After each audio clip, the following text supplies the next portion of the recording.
মতিঝিলে বোমা পাওয়া নিয়ে তদন্ত হচ্ছে, তবে এর সঙ্গে রথযাত্রার কোনো সম্পর্ক নেই জানিয়েছেন স্বরাষ্ট্রমন্ত্রী। দুপুরে সচিবালয়ে সদ্য সাবেক রাষ্ট্রপতি সম্পর্কে তিনি বলেন, তার বিরুদ্ধে কোনো অভিযোগ থাকলে তা আইন অনুযায়ী দেখা হবে। এর আগে সাহসিকতার স্বীকৃতি হিসেবে 9 পুলিশ সদস্যকে সম্মাননা দেন স্বরাষ্ট্র মন্ত্রণালয়। সাহসিকতার স্বীকৃতি পেল পুলিশ, 9 সদস্যকে সম্মাননা জানালো স্বরাষ্ট্র মন্ত্রণালয়। এই সময় তাদের প্রশংসা করে স্বরাষ্ট্রমন্ত্রী জানান, রথযাত্রার দিন মতিঝিলের বোমা পাওয়া কাকতালীয়।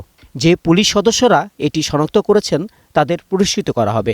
এরকম একটা ছাতার মধ্যে জিনিস পিলারের নিচে আছে এই মেট্রো রেলের, তখন তারা পুলিশ সদস্যদের জানায় কর্মরত, তারা সেটা বেস্টনে দিয়ে রাখে এবং আমাদের বোম ডিসপোজাল ইউনিট গিয়ে সেটা ডিসপোজ অফ করে।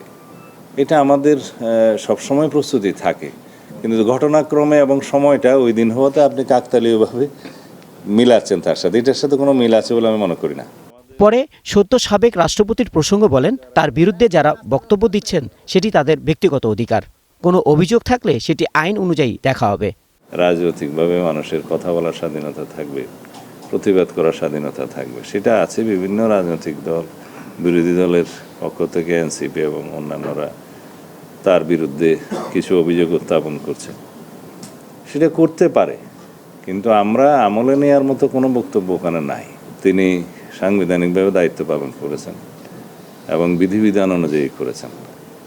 আমরা মাননীয় রাষ্ট্রপতির সহযোগিতা পেয়েছি। এখন সেই সময়টায় সংবিধান অনুসারে তিনি প্রিভিলেজড এবং ইমিউনিটি আছে তার। আওয়ামী লীগ ক্ষমতায় টিকে থাকতে পুলিশকে ব্যবহার করেছে অভিযোগ করে স্বরাষ্ট্রমন্ত্রী আরও জানান, সাবেক আইজিপি বেনজির আহমেদকে ফিরিয়ে আনতে সরকার জোর চেষ্টা চালাচ্ছে। আমরা জোর প্রচেষ্টা চালিয়ে যাচ্ছি। Rahman Foyez, Star News, Dhaka.